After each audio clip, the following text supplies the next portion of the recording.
جنگ کی صورت میں آپ نے اپنی فیملی کی حفاظت کیسے کرنی ہے؟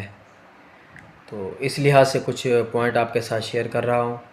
سب سے پہلے آپ نے گھبرانا نہیں ہے اور جو ہے وہ حالات سے باخبر رہنا ہے، اور گھر میں آپ نے ایک ایسا محفوظ کمرے کا انتخاب کرنا ہے جہاں پہ جنگ کی صورت میں آپ پناہ لے سکیں۔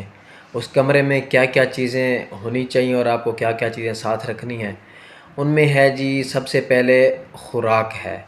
خوراک میں آپ نے پانی کی کچھ بوتلیں وہاں پہ رکھ لینی ہیں، اور خشک غذا جیسا کہ کھجور ہو گیا، چنے ہو گئے، بسکٹ وغیرہ ہو گئے جو خراب نہیں ہوتی، یہ چیزیں رکھ لیں اس میں۔ اور اس کے بعد آپ نے فرسٹ ایڈ باکس وہ اپنے ساتھ رکھنا ہے، اور آپ نے ڈاکومنٹس جیسا کہ شناختی کارڈ ہو گیا اور ضروری کاغذات ہو گئے، یہ چیزیں اس روم میں رکھ دیں۔ اس کے بعد آپ نے بچوں کے لیے کچھ ٹوائز وہاں پہ رکھ دیں، خدا نخواستہ اگر 2-4 دن آپ کو اس کمرے میں رہنا بھی پڑ جائے تو بچوں کو مصروف رکھنے کے لیے وہ ٹوائز استعمال کیے جا سکیں۔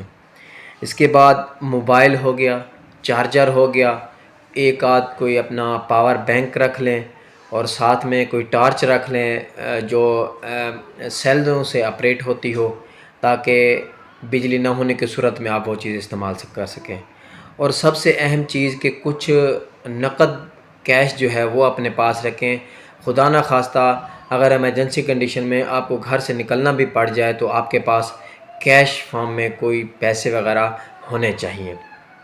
اور اس میسج کو ہے جو زیادہ سے زیادہ اپنے عزیز و اقارب کے ساتھ شیئر کریں تاکہ وہ اس جنگ کی صورت سے نپٹنے کے لیے خود کو تیار کر سکیں۔ شکریہ۔